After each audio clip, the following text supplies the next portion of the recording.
Good morning, everybody. Grace and peace to you from our Lord Jesus Christ and all the saints here in Central California. Sorry I don't have my lapel mic with me, so I'm just going to have to use the microphone on the phone here, the old iPhone. So bear with me today. And, I was a long-time Android guy, and in deference to my wife, I bought this iPhone, one for me, one for her. And I'm going to go back to the Android when this one's done. So cue the iPhone Android wars. But I like Android better. Anyway, that has nothing to do with anything. I'm going to talk to you today about a little project we got going on down at the jail, specifically the Honor Farm. Honor Farm is kind of like where you put low-risk criminals. Some of them are allowed to go out and have day jobs. They come back to jail at night. Go figure. Anyway, they've built a new building right across the street from our regular jail, and we've got switches in the jail, hospital switches in the jail, because we have nurses stationed out there, and number one, so they can get to medical records, and number two, we have these things from a company called Pixis. They're machines that dispense medication. They're connected to our network. They need to talk back to the hospital in order to be able to dispense the right medication for the right prisoner and to the correct nurse who is authorized to administer it.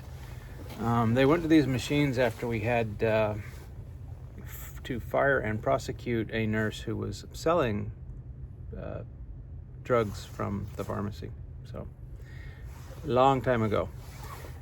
So now people have to be authorized to dispense medication. They have to log in. It checks their credentials, make sure they're allowed to give this particular medicine. Who are you giving it to? How many?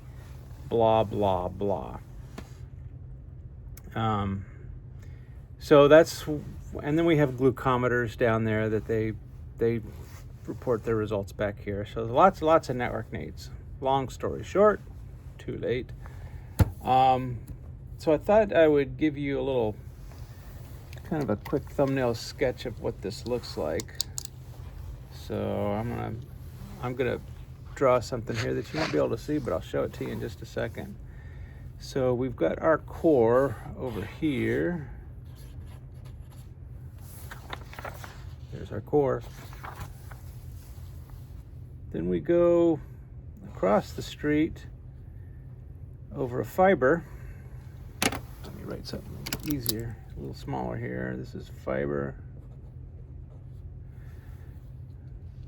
This goes to a switch in our central plant. Central plant, sorry, I don't write very fast. That goes into another fiber, and then this thing goes down to the jail 911 comm room, basically the network closet for the 911 center. And then this goes to an Ethernet cable. So let me write these down. Fiber, Ethernet,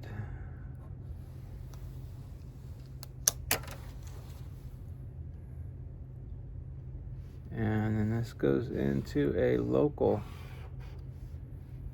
switch over there. I'm going to call it a county switch because I don't manage it. It's managed by the county. So I'll just say county. Then that goes to another building, to another county switch.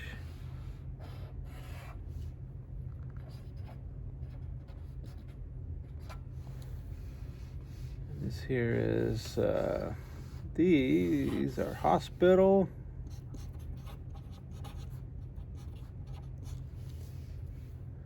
This is jail. Jail. new jail. And then Ethernet finally to the switch I'm going to show you here in just a second.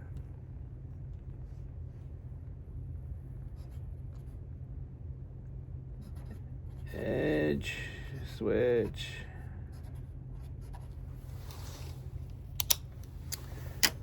All right. Oh, wait, let me denote this. Ethernet. And Ethernet. This is fascinating video, isn't it? It's the kind I would have tuned out by now. I would have switched over to something with a girl trying on clothes or something. No, I wouldn't.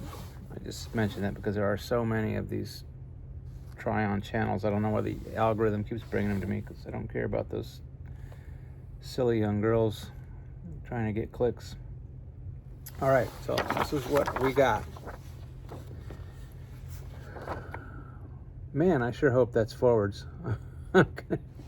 It looks backwards to me, because I'm filming you on my front-facing camera.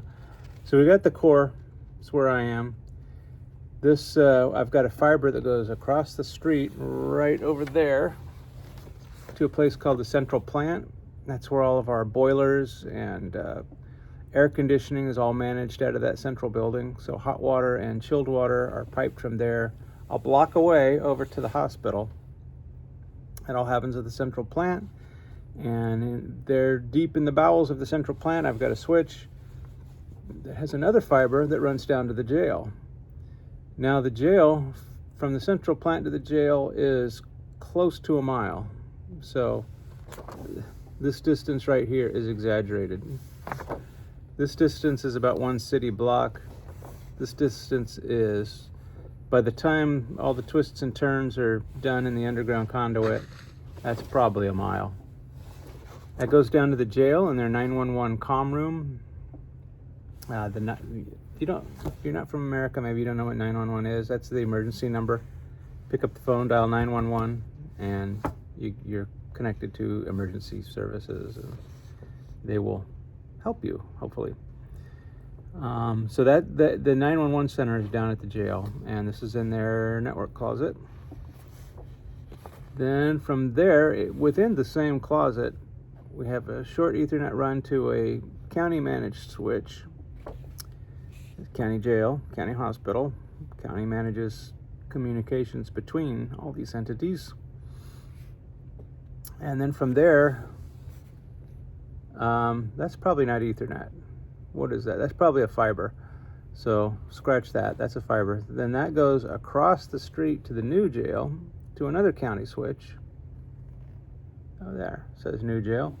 Across the street to the new jail, into another county switch, and mounted just below that switch in the rack, which I'm sorry, can't film for you because they won't let me do any filming in the jail. Sorry.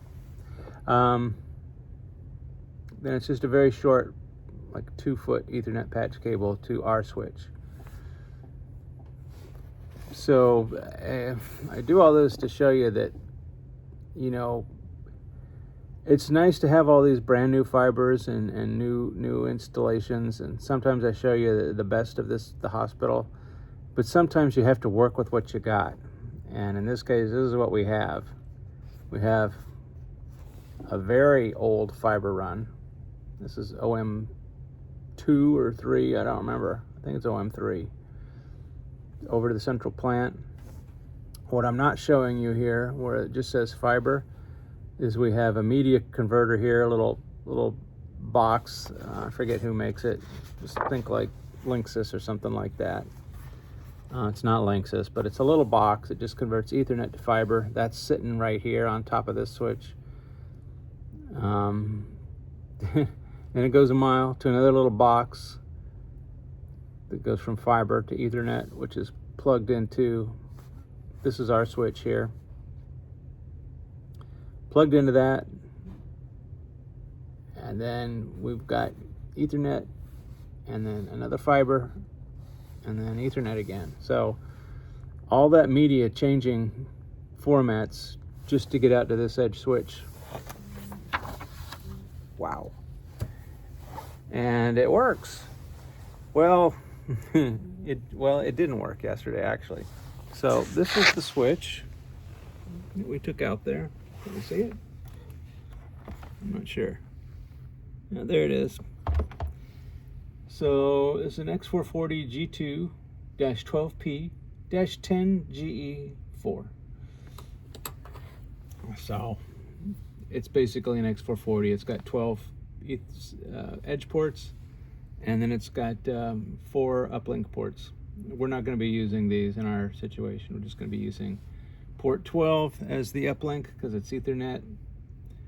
You know, yes, I could put an Ethernet SFP in there, but you know, we're not going to use anywhere near all these ports. So I'm simulating it. I've got this plugged into my test switch here below the below my computer here. This is simulating the 911 call room switch, and I've got this plugged into port 12 here. This is actually port 12. This one has 16 ports, edge ports, and then 4 gigabit ports right here, or SFP ports, 1, 2, 3, 4.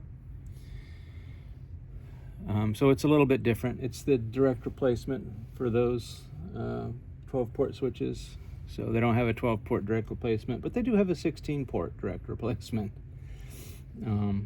So yeah, so I'm going to be using port 12 out at the 911 call room switch. So I plugged into port 12 here, tagged all the correct VLANs, brought it over to here to this port 12. I like to use the highest port number as the uplink. It's just me. It's just how I do it. You can use the first port, whatever you like. Really doesn't matter as long as you keep the same standard. Don't switch it up every time you deploy a new switch. So we're going to port 12. Now the weird thing is, since we're riding across the county switches, some of our VLAN numbers overlap. And my management VLAN overlaps with another VLAN he uses. Most of my data VLANs do not, because I use really high numbers, you know, up in the 2000s and 3000s and 4000s. And he does not. He uses lower numbers, like down in the 3 digits, 100, 200, 300, that sort of thing. So, yeah, so our management VLAN is down in the 3-digit VLAN numbers. So I can't run that across there. So what I'm having to do, and we tried this yesterday, it did not work, but I think we had some other issues with this configuration of the switch. That's been ironed out. I couldn't configure it there because this laptop right here, when I connect to this serial port on this thing, was running so slow. It was like, it felt like it was 300 baud. You know, you could see the letters all just coming across the screen really slowly. And I told Tarek, we can't operate like this. So let's take it back. It wasn't connecting up, so we brought it back to connect, and I connected this up to my PC on the serial port using the same serial port, and it ran fast. So this laptop has I think a malfunctioning USB port. Well, I'm going to try it again this morning, actually. I brought in another USB cable, and I'm going to try it. See what happens. Anyway, back to our story. So we took this out there and installed it, plugged it all in, and we weren't able to get anywhere. So I said, well, we'll take it back. Let's double check all the tagging, make sure everything's set up right. The tagging was mostly right. I think I might have changed one thing. Something was untagged that should have been tagged or something like that. But basically, and I had to correct the IP address. So this IP address was still in the management VLAN. And so since I couldn't do it there on the fly with my super slow serial connection, we brought it back. I'm changing the management VLAN. The management VLAN is not changing. To manage this switch, I'm going to put this switch's IP address on the data VLAN. So the same VLAN that all these edge ports are on, that's what this switch is going to live on. I don't like doing that, but I don't see another way to do it just yet, because I don't control the network in between. Now, if it was my network, Fabric has a way of, I forget what you call it. Have I mentioned I'm retiring soon? There's a way with the Extreme Fabric to say, I want this port to basically be physically connected to this port. And I don't want any routing. I just want it, you know, whatever I plug in there, that's what's going to come out over there. So whatever VLANs, whatever. It's, think of it, that they called it like a layer 1 routing or something like that. I'll remember later and add it in the comments what that feature is called, where you basically take a port and extend it across the network to another switch port. Anyway, if he had that capability, that would be perfect, because then I could put this on my management network. He does not, so we're going to have to strip out that my management VLAN and just use the data VLAN. So that's what I've done here. I've put it on just the data VLAN on this port, and on the port 12 here, port 12 on the upstream switch, and also corrected some SNMP stuff that wasn't set up quite right. And what else? Yeah, that's it. Oh, and the other big thing I found is the data VLAN we're going to use out there apparently didn't have a DHCP scope set up. We were just manually assigning the IPs for the devices that went out there. So I went ahead and set up DHCP, plugged my laptop in, got a DHCP address. So this is set up correctly. It should work. So either tomorrow or Monday, if Tariq's filling, Tariq, keep saying his name wrong, Tariq. Keep saying Tariq. It's not Tariq, it's Tariq. Ricky. Either he can try to take it out tomorrow if he feels adventurous, or we can reschedule it again for Monday or Tuesday and try it again. This time with a laptop that doesn't have a bum USB port. So yeah, that'll be interesting. We'll see. All right, back to my ugly face. Yeah, so that's probably one of the last projects I'm going to be working on here. And Tarek's mostly been doing the switch. This just this was kind of his tryout, you know, his first switch. And there's a few things he missed, and that's okay. He's got other more pressing issues. He's actually been promoted to the help desk. Tarek works on the help desk. He's been promoted to the help desk supervisor. So congratulations, Tarek. He doesn't get a raise, but he gets a title. Ooh, a title. Ooh. So yeah, he'll be good at that. He's, you know, some people are they're just wired to be leaders, and it's not something that, you know, they try to do. It's just they can't. It's just who they are, and that's kind of how Tarek is. He naturally goes in there and tries to figure things out, and then when there's somebody else has a problem, he tries to help them, he tries to teach them, tries to mentor them. That's why it's been so fun and rewarding mentoring Tarek, because he wants to learn. And oh man, people that want to learn are just a joy to be around. And if he makes a mistake, he doesn't get all upset about it. He wants to learn from it. So he's always pushing me to let him know when he screwed something up, because he wants to know, he wants to learn. And yeah, that kind of reminds me of myself. So, because I know I don't know it all. I mean, you guys think I know everything. I don't. My bosses think I know everything. I don't. I really don't. But I know how to dig in. I know how to research, and I just don't stop till I find the answer. And I don't care if I come up with the answer or not.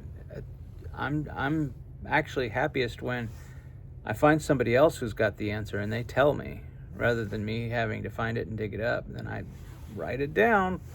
When you find these answers, write them down. Keep notes.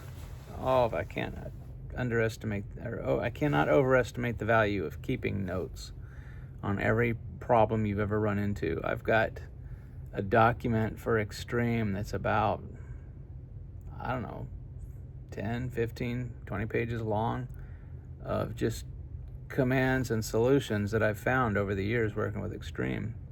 Started one with Palo Alto. It's not quite as long, but it's getting there. And I'm starting one with Linux too, because I'm finding Linux is just as challenging as switching ever was. But once you get it all set up, it is far better than Windows, let me tell you. So anyway, we'll go down the Linux rabbit hole another time. That's all I have for you guys today. If you have any questions, put them in the comments below. Have any prayer requests? Any suggestions for the future of the channel? There's been a couple of good suggestions already. Appreciate those. And yeah, that's about it. If you like what you saw, click the subscribe button, click the notification bell. Give me a thumbs up, give me a thumbs down. And we'll see y'all next week. And as always, God bless.